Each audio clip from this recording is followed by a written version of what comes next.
Hi, this is Joe Miller. Today we're going to be talking about married priests, and there's a exhortation that's coming out very soon by Pope Francis, and that is what a lot of rumblings are all about, that it is going to be on bringing back married priests to the priesthood, and that's a very controversial subject. So I wanted to get Bill's take on this today. Good day, Bill. And is there anything evil about married priests, in your opinion?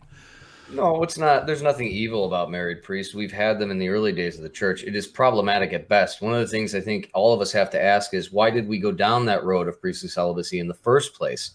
I think it was the Second Lateran Council that finally dropped the hammer. And if you look back at the record, there were things like, priests keeping concubines and having children out of wedlock. And, let's not forget the Borgias, leaving possessions and positions in the church to their children.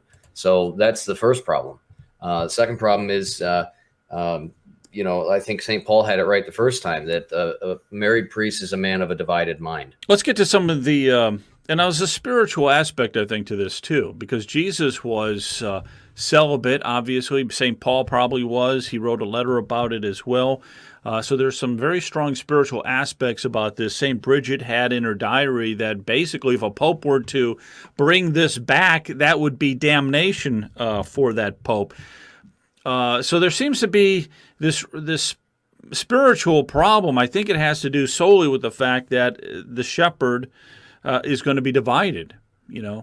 His focus cannot be on Christ, whom he's supposed to be married to, and also on a family.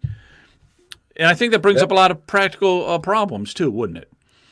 That's correct. And the prophecy the revelation you mentioned by Saint Bridget of Sweden.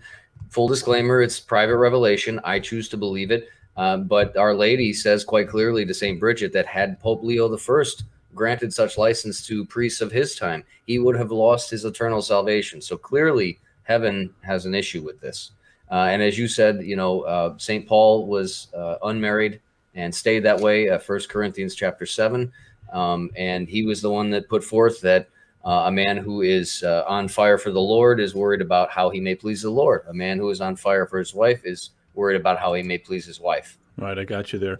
So if the wife wants to move and you're in a rectory stuck someplace that she's not happy with the kids, what do you do, right? And we can also talk about divorce. I'm sure divorces would creep into this as well. The collection plate, you're going to have to be able to support his entire family and everything.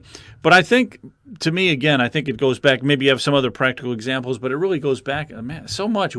Aren't they married to Christ? That's the way I always interpret it. They are married to Jesus Christ. That's their vocation, not to be, with the kids, with the wife, and divided like that. So That's correct. I mean, Jesus gave all of us generally, but specifically his priests, a model to follow. Whoever wishes to come after me must take up his cross, deny himself, and follow after me. And that applies in a very special way to priests. And I admire them for, going down that path. And I don't think that's just something for anybody. I couldn't do it. now they do talk about this as a way of liberalizing the Catholic Church. That's, I know in Germany it's very liberal, and they've been wanting married priests for a long time, and other things could develop from it. Do you feel that this could just be the starting point? I know they say they only want it for the Amazon region. Do you think they're sincere about that, or do you think it might spread?